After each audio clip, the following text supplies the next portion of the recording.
Gloire à Dieu, shalom, shalom, peuple de Dieu, dans le Seigneur, je vous salue tous par le nom puissant de notre Seigneur Jésus. Et ce matin, par la grâce du Seigneur, par sa bonté et par son amour qu'il nous a donné, nous allons partager un thème très bénéfique pour nous. Et notre thème, c'est les trois dimensions de l'adoration. Nous allons partager ces trois dimensions de l'adoration. D'ailleurs, l'adoration en soi, ce n'est pas le fait que de chanter, comme on peut déterminer l'adoration sur certains qui pensent que si on est en train de chanter, c'est juste ça l'adoration.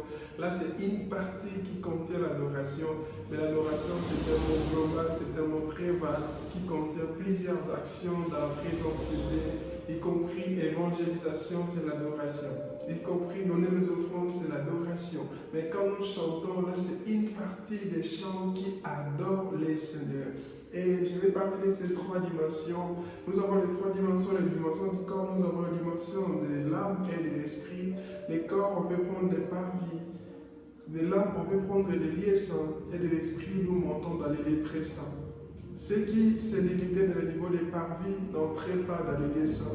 Ceux qui étaient dans les lieux saints ne montaient pas dans les lieux très saints, c'était réservé pour les sacrificateurs. C'est pourquoi lorsque Christ est venu, il nous a fait des royaumes et des sacrificateurs, parce que le rideau des temples a été déchiré pour nous faire entrer tous dans les lieux très saints, pour que nous adorons le Père. C'est pourquoi dans ce livre de Jean chapitre 4, 23 à 24, la Bible dit: mais l'heure vient et elle est déjà venue où les vrais adorateurs adoreront le Père en esprit et en vérité, car ce sont là les adorateurs qui le Père demande. Et il ajoute: Dieu est esprit, il faut que ceux qui l'adorent en esprit. C'est-à-dire que les personnes adoraient les Seigneurs, mais adoraient au niveau des parvis. Leur adoration n'arrivait pas auprès du Seigneur.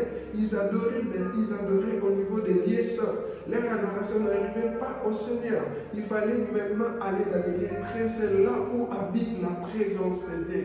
Mes frères et sœurs bien-aimés, je vous appelle de monter dans l'adoration, dans les lieux très saints, là où habite la gloire de Dieu, là où le Seigneur se repose. Le Seigneur ne se repose pas quand nous sommes en train juste de chanter, mais le Seigneur se repose lorsque nous nous sanctifions, lorsque nous nous mettons à part pour son œuvre, lorsque nous donnons au fond de nous, le meilleur de nous. C'est ça l'adoration.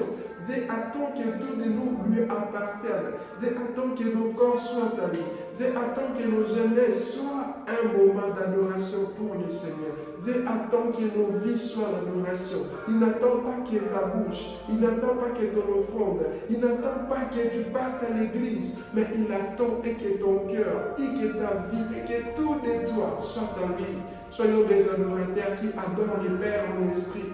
Soyons des adorateurs qui adorent le Père dans les lieux très saints. On ne peut pas adorer les lieux très saints avec les péchés.